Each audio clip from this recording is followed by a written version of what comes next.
В настоящее время Юго-Восточный межрайонный центр социальной помощи проводит работу по социальному обслуживанию разных категорий граждан. Осуществляется деятельность по сопровождению и обслуживанию семей с несовершеннолетними детьми, оказавшихся в трудной жизненной ситуации. Предоставляется помощь женщинам в кризисной ситуации, проводится профилактическая работа. Ежедневная практика свидетельствует, что социальные услуги центра востребованы населением. А преодолевать возникающие сложности семьям помогают не только их желание и терпение, но и профессиональное участие и забота специалистов социального учреждения. В этом году к уже действующим услугам добавились новые. На сегодняшний день население может получить широкий спектр разнообразной помощи.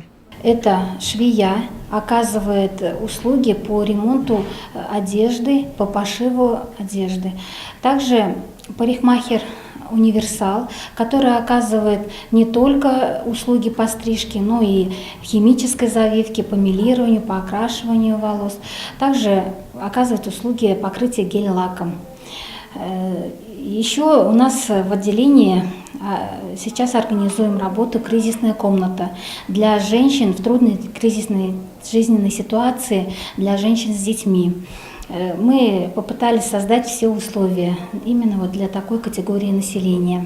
Занятия английским языком, массажный кабинет, сенсорная комната. Со всем перечнем новых услуг сибайцы и гости города смогут ознакомиться в самом учреждении либо на специальной ярмарке. 21 февраля 2017 года с 12 до 2 часов в молодежном центре «Мир» мы организуем ярмарку социальных услуг населению, где мы приглашаем все население, чтобы они ознакомились с теми услугами, которые оказывает непосредственно наш межрайонный центр, также с услугами, которые оказывает пенсионный фонд, здравоохранение, фонд социальной защиты, ну и так далее. Много предприятий и организаций будут также участвовать вот именно в работе вот этой социальной ярмарки. Пожалуйста, население приглашаем.